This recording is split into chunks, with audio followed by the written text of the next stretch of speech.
าครีมก่อน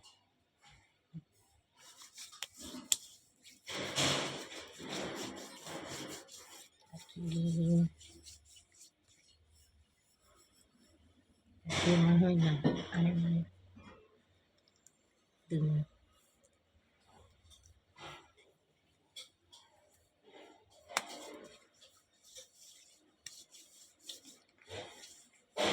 มันตึงนะคะ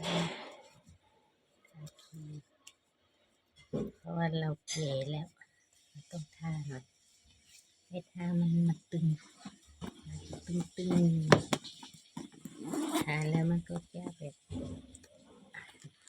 หน่อยให้ตึงแล้วก็ตึง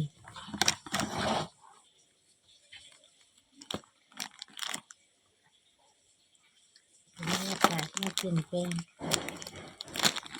เดี๋ยวก็ฝนตกเดี๋ยวก็หนาวเดี๋ยวก็ร้อนคนก็เลยปรับไม่ค่อยทัน